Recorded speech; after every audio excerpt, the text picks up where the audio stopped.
eating disorders. There's a lot to them that most people are unaware of. Most people think by just telling someone to just eat that it will fix the problem. Truth is, it is easier said than done.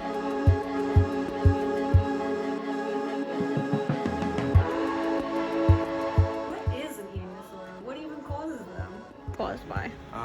My definition of an eating disorder is when you're fixated on your mental and physical image, and I think it's caused by just low self-confidence and comparing yourselves to others. Do you think that people with eating disorders are treated differently? In my own experiences and opinion, I don't think so. I feel like, because when a person with an eating disorder looks at themselves in the mirror, like they could be physically really skinny, but they'll see themselves as chubby or fat and they don't like it. But when you're looking at them, you're like, I don't see anything wrong with you, like, you know?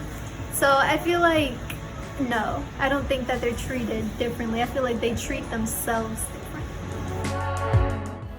Eating disorders are characterized by irregular eating habits and severe distress or concern about how one's body is shaped, looks, or how much they weigh. They tend to be caused by sadness, depression, a result of extreme dieting, low self-esteem, childhood trauma, bullying, and so much more.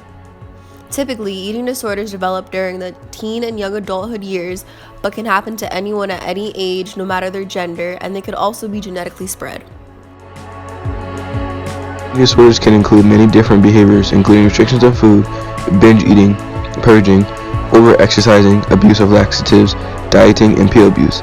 There is more than just one eating disorder, and each comes with its own behaviors and effects.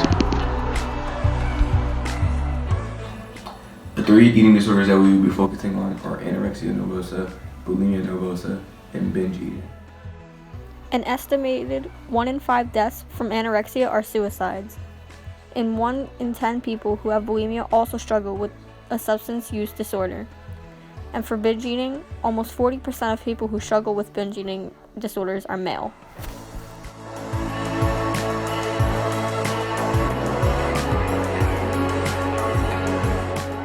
People who suffer from this often have an obsessive fear of gaining weight. They have an unrealistic perception of how their body should look, which often causes them to limit the amount of food they eat. Even though they usually are healthy and thin, they always have a mentality that they are overweight, even though they are extremely underweight. Anorexia nervosa can cause brain damage, organ failure, bone loss, heart issues, death, and much more.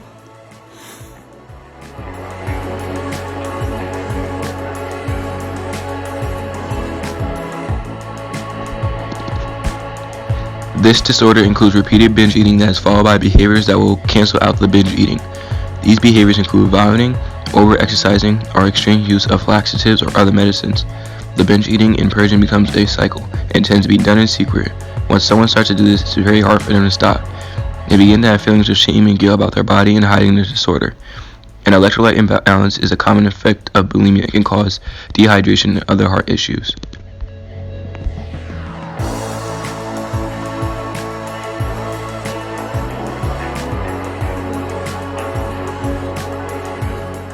Often with binge eating, people lose control over their eating and how much food they are consuming. It's different from bulimia, in which after binge eating, one will not do excess exercise, throw up, or take laxative pills to try and make up for the excess amount of food they ate. This leaves many with obesity and other serious health issues, cardiovascular disease being one. Guilt, depression, and embarrassment may come with this disorder, which will only lead to a worsened eating disorder.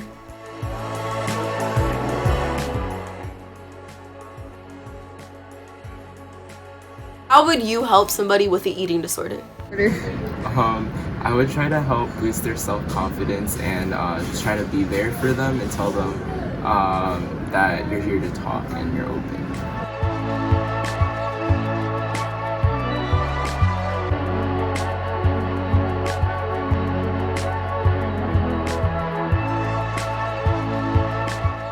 Treatments are usually addressed by doctors, nutritionists, or therapists, and often include medical care, monitoring of behaviors, stabilizing of weight, normal nutritional eating, and psychotherapy, whether it be alone or with friends and family.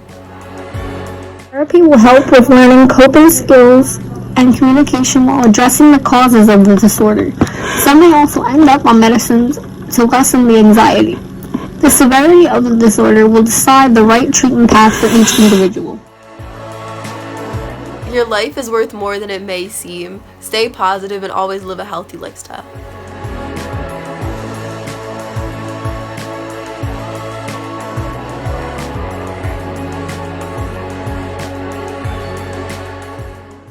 For more information and help, please call 1-800-931-2237. There's always someone on the other end of the line that's ready to help you and guide you through all of your problems. Always remember that you are not alone and you will get through this.